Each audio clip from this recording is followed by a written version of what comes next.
আসসালামু আলাইকুম। Hello guys, কি অবস্থা সবার? সবাইকে শুভ সকাল। এই তো সূর্য উঁকি মারতেছে গাছের ফাঁকা দিয়ে। দেখেন দেখেন আমার মুখের মধ্যে আলো পড়তেছে। এখন বাজে 7:30। আর আজকে একটা জিনিস দেখাবো, হয়তো শীতের মধ্যে এটা ফেমাস, অলরেডি অনেকে খেয়ে ফেলছেন, কিন্তু আমরা এখনও খাই নাই। গাছ থেকে পেড়ে খাইতে পারলাম না, আরও বেশি ভালো লাগতো। এই দেখেন, এটা কি? খেজুরের রস। এই দেখেন, 1 লিটার করে 2 লিটার আনা হয়েছে। এটা আনছে আমার ছোটো মামা, দিয়ে গেছে। আর ছোটো খালামুনিরা আসছে এখানে।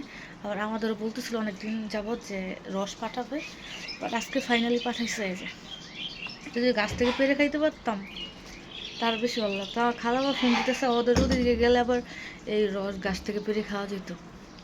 দেখে আমি আবার এই রসটা আমার কাছে এতটা পছন্দ, আমার সবাই পছন্দ করে, কিন্তু আমি এটা স্মেলে নিতে পারি না। তো আপনাদের দেখানোর জন্য এই দেখেন, একদম ফ্রেশ।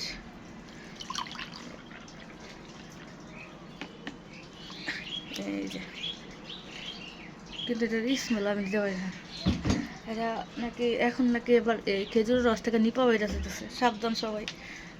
খুব সেফটিভাবে গাছ টাছ বানবেন, যাতে বাদুরে মুখ না দিতে পারে। বাদুর থেকে নাকি এই নিপা ভাইরাস ছড়াচ্ছে। আচ্ছা, যাই হোক, কে কে এই রস এই শীতে খেয়েছেন অবশ্যই কমেন্টে জানাবেন। দেখি আমি ট্রাই করে খেতে পারি কিনা। আল্লাহ হাফেজ।